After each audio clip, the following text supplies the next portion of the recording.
Hi guys, I'm back with another video at last, and this time we're going to be doing a book review, because believe it or not, this is still a channel devoted to reviewing books. And today we're going to be talking about this book, Roadside Picnic by Arkady and Boris Strugatsky. They are Russian brothers who, unlike me and my brother, actually managed to do a creative work together without shouting at each other or disowning each other from the family. It's a sad story, I don't really want to talk about it. So, as you can see from the book cover alone, this is going to be a fantastic read. Why do I think that? Why do I think that just from the cover? Is it because it's got yellow on it and two eggs rubbing together in a supernova? No, that's not why. Obviously, that would be stupid. The real reason that I know just from the cover that this is going to be amazing is because it says right here, deft and supple. Oh yeah, deft and supple. Sounds pretty damn sexy to me.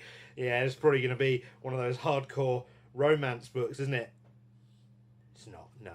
It's actually a very sad story about a man's fight to not survive, but a man's fight to be who he is and make money. So what this book is actually about is it's about a world. It's our world. So it's about our world after aliens have visited. That's not specifically stated whether that means that they've landed and invaded Earth, or if they just did sort of flyby. It's described in the very beginning of the book as though the aliens fired 6 shots out of a gun at the Earth while it was spinning, and there's now 6 points on Earth that are now distorted beyond human recognition, basically. They're full of weird physics violations of the laws of physics and nature. They're full of all these weird things like hell slime and black mists and all this creepy stuff.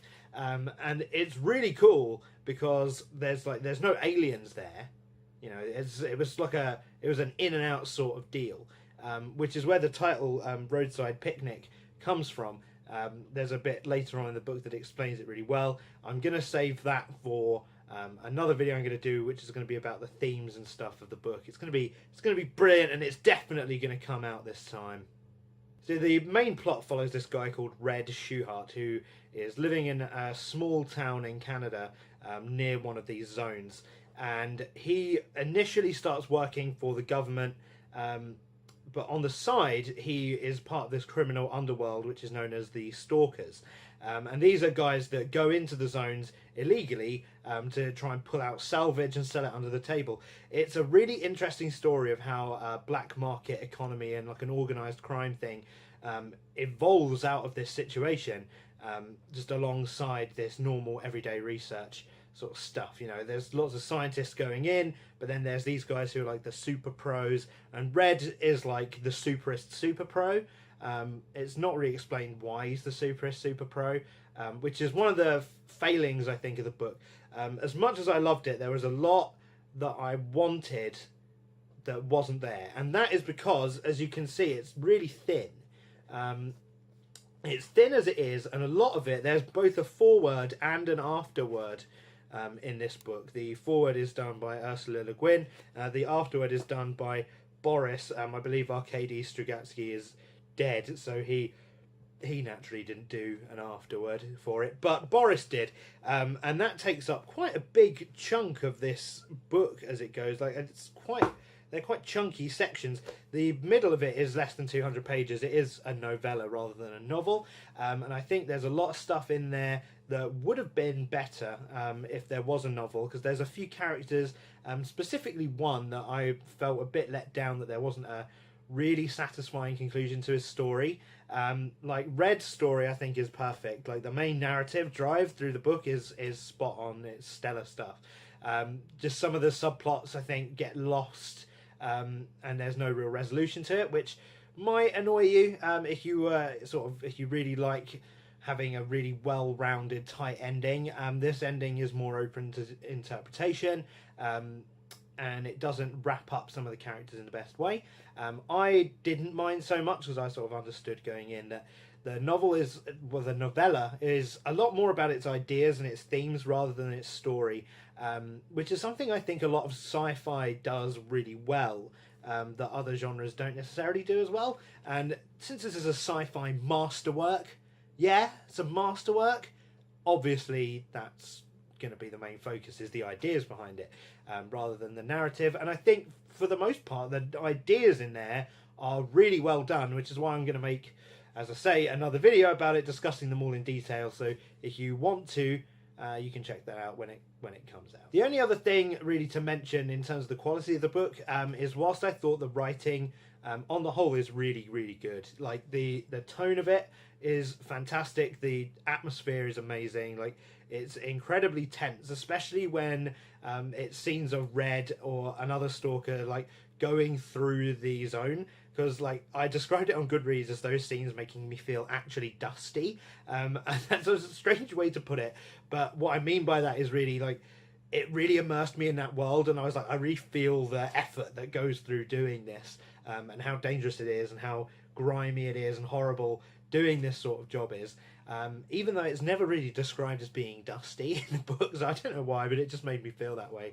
But, like, with all that aside, there were some moments in the narrative where I was getting a bit stumbled over things, and I wasn't sure, because obviously it's originally in Russian, I wasn't sure if that is just because the narrative wasn't all there, because obviously, as I say, there's some bits that are missing because it's a novella and stuff, but there were some parts where I wasn't quite sure what was going on between two characters or in a particular scene, and I think some of that might be down to the translation. It's translated by Olena Bormashenko, and that's a new translation for this edition. So if anyone's read another edition, I mean, share your thoughts on that. Is it just because of the translation, or was there really a couple of narrative stumbling points? I mean, I did understand what was going on, you know, it's not overly complicated, but there were a few bits where I was like, this could have been explained a little bit better, you know. So I gave this book a 5-star on Goodreads, which is pretty much what it deserves. I mean, you could, with some of the negatives, I wouldn't argue against giving it a 4.5, but I think really a lot of the complaints that I have about it could have been addressed if it was a novel rather than a novella. And really, if your only complaint about something is that you wanted more of it, is that really a flaw?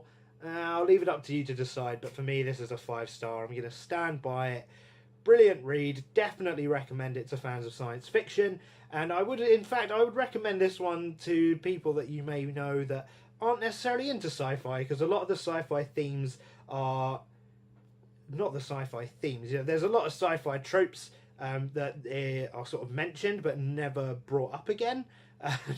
It makes it sound like a bad thing, but what I mean is that all of these sort of things are happening in the background and they inform the world and the characters, but they don't dominate it. It really is more of a character story and a story about people doing brutal things in a not so brutal time, if I'm being perfectly honest. And I think it's really interesting, and I want to go into more depth with it in my next video, which is going to be talking about the themes of the book, which I found to be futility and ultimately hope. So it's a mixed bag of themes and emotions, but I think it's a really worth reading, and go out and do it. Now, if you want to not be spoiled by my next video, but still want to watch that video, I don't know, up to you.